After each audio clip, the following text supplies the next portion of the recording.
StrayAllDay.com. You are now tuned in to the show where you learn the discipline to show up day after day, to do the work, the confidence to put yourself out there boldly and authentically, and the mental toughness to continue showing up, doing the work, putting yourself out there, even when the success you've expected to achieve is yet to be achieved. And on top of all this, we're not done. You need a huge dose of personal initiative. What is that? That's the go-getter energy that moves me, you, him, her, them, and they to go make things happen instead of waiting for things to happen. Then we put all this together into one framework, one package, one bundle, one philosophy, one mindset, one method. One daily masterclass. This comes out every single day, even though it is one class. It is called Work on Your Game. My name is Dre Baldwin, also known as Dre All Day, and welcome to the show. And today's topic is how we reduce friction. How do we eliminate friction? Now, I'll explain to you what that means in one moment. First of all, let me tell you all that I have a text message line where I want you to text me.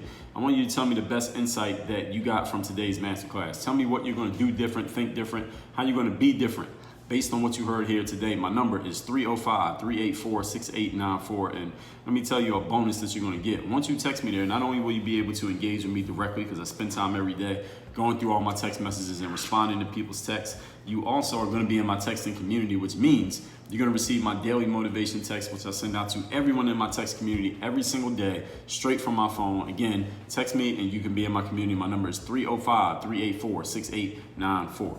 Now, this concept of friction, what do I mean when I say reducing friction? First, let's get a definition of the term. Friction means the resistance that one surface or object encounters when moving over another.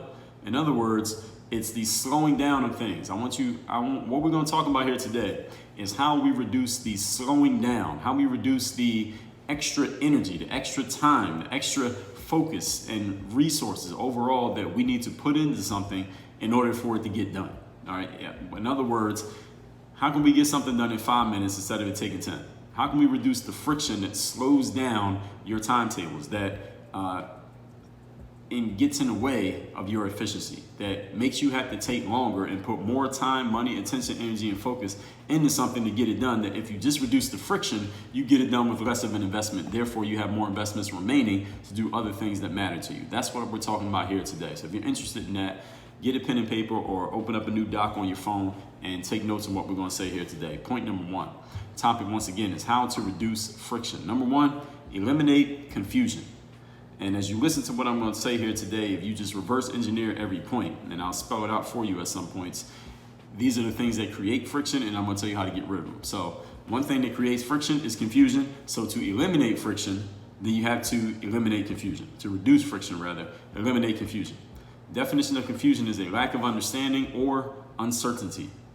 In other words, in order for you to get things done without confusion, no friction, you must make clear what you are doing, the desired outcomes that you wish to achieve, and the process for doing so. All right, that is how you eliminate confusion. What am I doing? What do I want to achieve? And how are we actually going to do it? Everybody who is involved in anything that you do, even if it's just you doing something, they need to know their role, they need to know their duties, and need to know their expected results. All right, this is your job, this is what you're doing. Here are the things you're responsible for, and here are the outcomes that I'm looking for. If you don't want confusion, everybody needs to know their role. There is a story that I mentioned here before that LeBron James, famous, very successful basketball player, when he returned to the Cleveland Cavaliers before the 2014-2015 season after spending 4 years with the Miami Heat, the first day of training camp practice, the team is practicing, and LeBron noticed something that needed to be addressed. So he asked the coach, a guy named David Blatt at the time, he said, "Coach, I need to speak to the team. Can I take the team back in the locker room for a minute just to talk to the players, just the players only?" And the coach granted LeBron that privilege. And LeBron pulls the team back into the locker room. And according to reports, LeBron went around the locker room and he pointed to each player in the room and he told each one of them what their role was. He told each one of them what their job was and what they were there to do. And the point of me sharing that story and what LeBron was doing was making sure that there was no confusion. He wanted everyone on that team to understand, here is your role, here's your role, and he wanted to make sure everyone knew exactly what they needed to do and also what they did not need to do. Because clearly what LeBron noticed on the court was that some players were maybe not doing enough for their role, or maybe trying to do too much of a role that wasn't theirs, and there was a lot of confusion as to who was going to be doing what. Maybe not so much in the minds of the players, but LeBron was looking around like, okay, we don't need him doing all that, and we need him to do a little bit more of this thing over here. So LeBron wanted to make it 100% clear. Now, he wasn't going to do it in an indirect way. He wasn't going to do it in a passive way. He was going to do it in a direct way, in a clear way, and he did that. And with this story, I think LeBron was pretty successful, because over the next 4 years, the Cleveland Cavaliers went to the NBA Finals all 4 times. They won one of those 4 times in the finals, but they were the best or the second best team in the NBA for the next 4 years straight. LeBron had a lot to do with that, not only his performance on the court, but also his clarifying with his teammates exactly what everybody's role was. Everyone involved in anything that you do needs to know their role, their duty, and their expected results. You don't want any confusion, because what happens when people get confused is that they slow down, they do less than what they do less than the thing that they should be doing, because they aren't clear on what they're supposed to be doing. And confusion leads to nothingness. That's what happens when people are confused. When people don't know what to do or how to do something, or you give them too many options or too many things to think about, people don't usually come back and ask you a whole bunch of questions. There are some people who will do that. They'll say, boy, there's a lot of things here. I don't know. What about this, and they'll ask you 10 questions. Most people won't ask you any questions. They're confused. They just do nothing. They just move on to something that does not confuse them, something that has less friction, and they just do that. I mean, look at yourself. Look at the people that you've dealt with. When you give people friction, they usually just do nothing. They usually just throw their cards in and go do something that doesn't have friction. Human beings are inherently lazy. That includes me, that includes you. And when I say inherently lazy, what I mean is this. We will move away from anything that causes friction and creates friction, and we will move towards anything that is smooth and does not have friction. So something that's easy for us to understand and easy to do, those are the things that we're more apt to do. And the things that create friction, the things that create confusion, the things that we're not quite sure what to do, and we got to kind of figure it out, and it takes us mental energy to figure out what to do, we're less likely to do those things simply because it costs us energy. And it costs us time. It costs us attention. It costs us focus. All right, we know the 5 forms of human investment, or we're trying to conserve those investments at all times. So the more frictionless you make any job, any work, any exchange, the more likely people will do it. I was just talking to Jorge, who's a photographer who's done some work for me.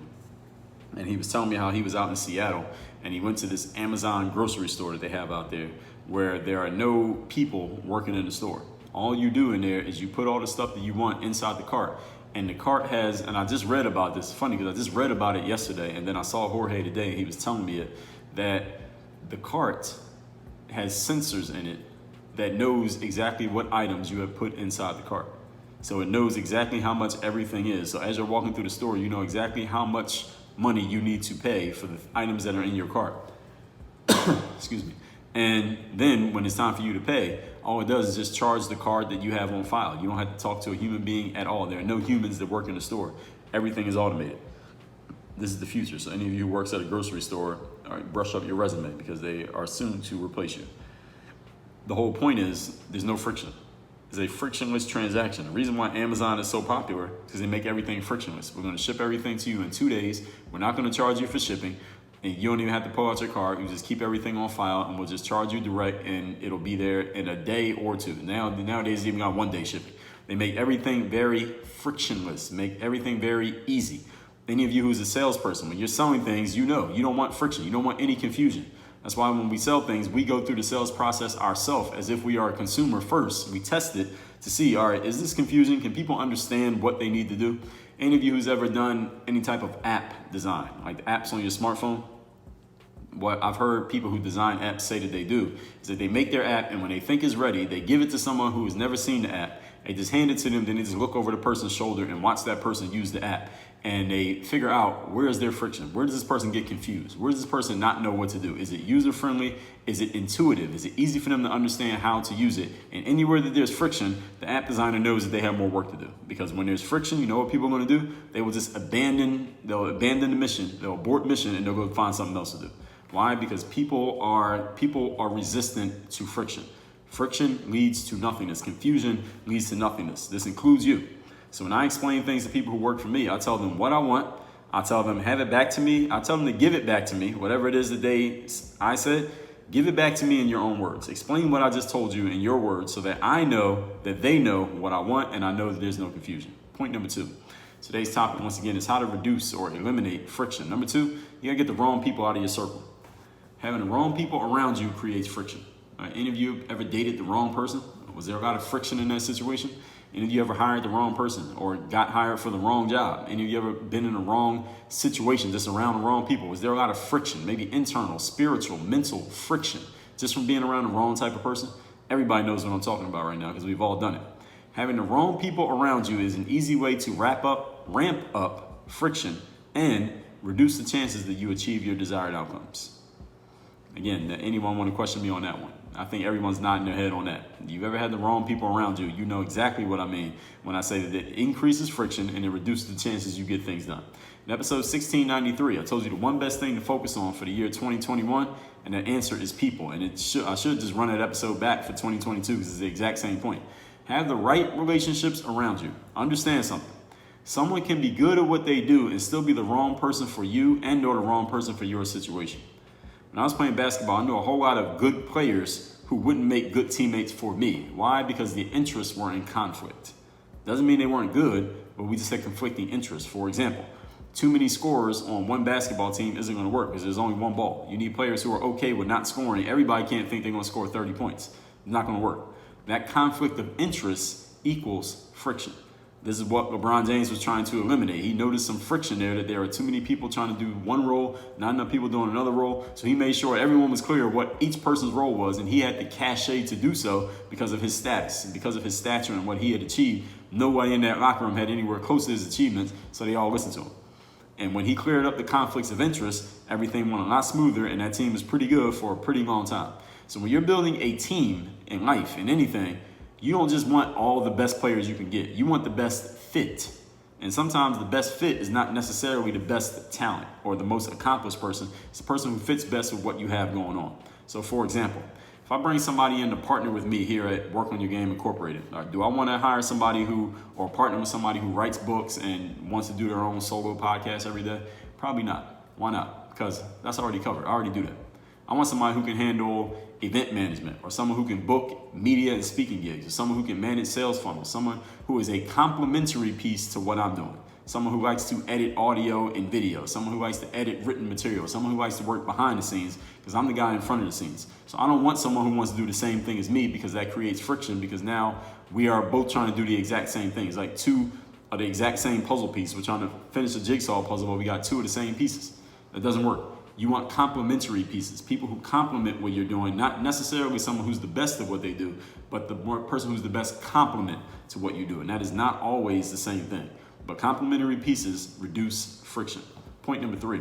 Today's topic, once again, is how to eliminate or reduce friction in your life. Number 3, don't have too many steps.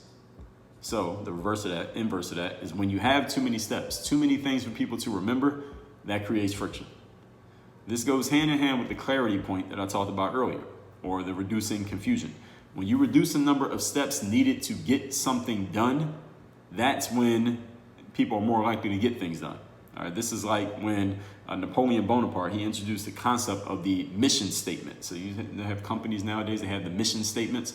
Napoleon Bonaparte started that back in the days, the French legendary war general. He would tell his lieutenants what outcome he needed them to achieve. He didn't care how they achieved it or who they employed to do it or what tactics they used to get it done. He would just tell each lieutenant, okay, I need you to do this, I need you to do this, I need you to do that. And he would empower them by letting them decide on their own how to deploy their resources and what decisions to make in the moment. As long as they achieved the mission, then Napoleon was happy. Because if each lieutenant achieved their mission, then Napoleon would put everything together as the one big puzzle, and as a general, make sure that the army was successful.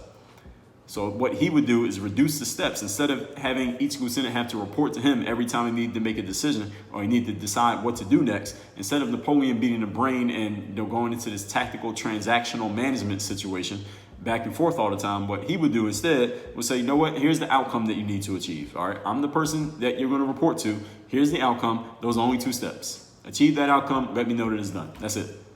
So only 2 steps. Instead of 20 steps, do this, then come back to me, then do this, then come back, then do this, then come back. Instead of doing all that, which would have increased the friction for Napoleon himself as well, he reduced the friction by taking it down to only 2 things. Here's the person you report to, that's me. Here's what you need to do, that's you. And just let me know that it's done. Done. That's it. Simple. Anybody could follow that. Now, their ability to execute, that's a whole different conversation. But I think we can agree that they were pretty good. Napoleon was pretty successful. That's why we're mentioning his name. This goes hand in hand with the clarity point. Like I said, reduce the steps that it takes to get something done. Now, how do you do this? Because you might be asking, well, what it takes is what it takes, right? But when you have the right people involved, you can give them the mission, the outcome, and let them do it their way. And their way might be better than your way and even more efficient. This is why having the right people around you is so important. So I'll give you another example. Whenever I hire somebody to work for me, and I know what job that I want them to do, I will lay out for them exactly how I've been doing the job. All right, this is how I put a blog post up on my website, or here's how I edit a certain page, or here's how I set up an email and a sales funnel and things like that. And I would show them exactly how I do it. And then I always give them the following caveat. I say, this is the way that it's been done, but if you know a way to do it better, faster, more efficiently, or a way that can produce better results, i.e. make us more money, bring in more traffic, etc., then I want to know about it, and then we'll change it to your way. Why? Because I brought this person in because they're probably pretty smart. I didn't bring them in because they're a robot and they can just do what I said. Anybody can do that. I can probably hire a monkey to do that, literally a monkey.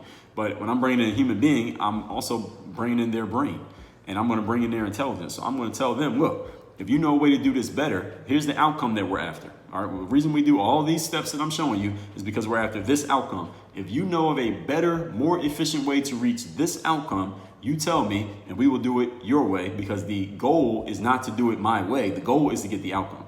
So if I say we need to make $100 off of this product, and you know a way to make $100 faster than I was doing it, then we're going to do it your way. We will throw my way in the trash can and we'll do it your way. Why? Because the outcome is what matters. So I'm reducing the number of steps. Now that you understand the outcome, here's the process we've been doing. Go through this process. If you see something that can be done better, now I have a second set of eyes. I have a second brain working with me. Okay, let's do it. Let's edit. Let's change. Let's test. Let's try it out. Let's find out. This is the purpose of reducing the number of steps. Now, this is all these steps. I want you to realize that they all go together. You give people clarity. Clarity is, here's the outcome that we're after. So they're clear on why we're doing things. Getting the right people around you, because the right people are going to see things and know things and intuit things that you will not see, know, or intuit yourself, simply because maybe you don't have the capacity to even think about it. You don't have the space to even be thinking about these things the way that they do. And listen, the person just might be smarter than you in a certain area. That's okay. All right, you're an expert at the sales, they're an expert at the back end. That's fine. You may be the expert on the back end, they may be the expert on the front end. That's great. That's why you need to have the right people around you. How many times have I emphasized this to you folks over the last year here on this show? In the history of the show, I'm always emphasizing you get the right people around you, because other people can see and do things that you cannot see and do. So get those people around you, get them clear on what you're looking to do, and then let them use their genius, their intelligence, their intuition to help you get to where you want to get to, and it will help them at the same time. And then reduce the number of steps. You reduce the number of steps, again, not by micromanaging people, but by telling them what the outcome is and let them surprise you with their ingenuity. Let's recap today's class, which is how to reduce friction. Definition of friction is the resistance that one surface or object encounters when moving over another. Friction basically slows things down. So how do we eliminate it? Number one, eliminate confusion. Confusion is a lack of understanding or uncertainty. Make clear what you're doing, the desired outcomes, and everyone involved should know their roles, their duties, and their expected results. LeBron James did this with the Cavs, and they became a pretty good team. So when I explain things to someone, I tell them what I want, then I have them say it back to me in their own words so that I know they're clear on what I want done. Point number two, don't have the wrong people around you. Having the wrong people in your circle is an easy way to ramp up friction and reduce the chance that you achieve your desired outcome. In episode 1693, I told you need to get the best thing you can do for yourself is to get good people around you. Someone can be good at what they do, but be the wrong person for you simply because they're not the best fit. So you don't want just the best players, you want the best fit. Who is the best complementary piece to what you already have going on? You need to know what you're missing and know what you need. Point number three, don't have too many steps. This goes hand in hand with the clarity point from earlier. When you reduce the steps needed to get something done, how can you do this? Somebody might ask. understand, you get the right people involved, you don't need to micromanage them and tell them everything to do step by step. You tell them the outcome and let them figure it out on their own, because they're pretty smart. They may even be smarter than you. Let them surprise you by giving them the job and letting them figure it out on their own.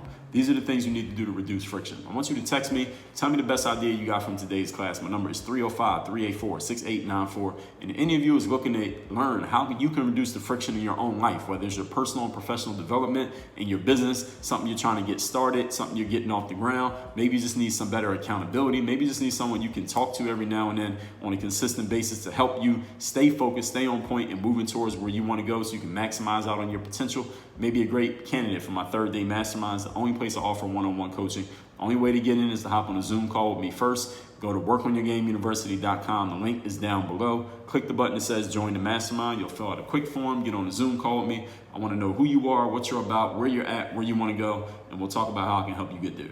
Work on your game. Dre, all